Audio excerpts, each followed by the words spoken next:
Instruit par le président de la transition de relancer l'ensemble des chantiers routiers reliant Libreville à l'intérieur du pays, le ministre des Travaux publics est venu constater ce mercredi le niveau d'exécution des 10 travaux sur cet axe de 22 km. Une visite peu satisfaisante selon le membre du gouvernement au regard des engagements pris par les deux parties en décembre dernier. Nous ne sommes pas satisfaits de ce qui se passe en ce moment. L'entreprise a pris des engagements pour que, à partir d'aujourd'hui, les travaux ne connaîtront plus un arrêt. J'ai pris bonne note, mais il revient quand même à nous de dire très honnêtement que nous sommes dans un partenariat pour développer la route. L'administration a sa part de responsabilité, l'entreprise a aussi la sienne.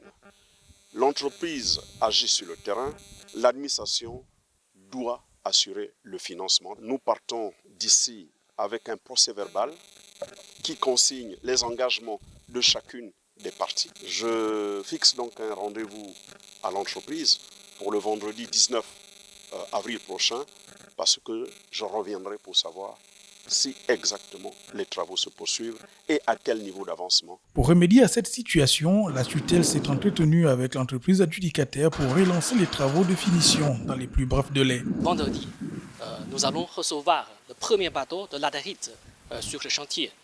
Ça, c'est l'engagement de la société CPC. Donc, je pense que nous allons commencer les travaux de terrassement lundi prochain. Donc, je pense qu'avant le mois d'août, nous pouvons réaliser la première couche de latérite.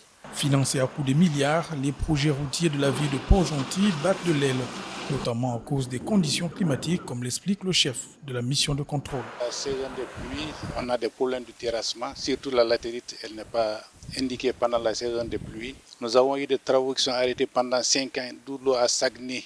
Là aussi, nous craignons des surprises quand même. Les yeux désormais rivés vers les plus hautes autorités du pays pour l'achèvement de ce projet titanesque lancé en 2009.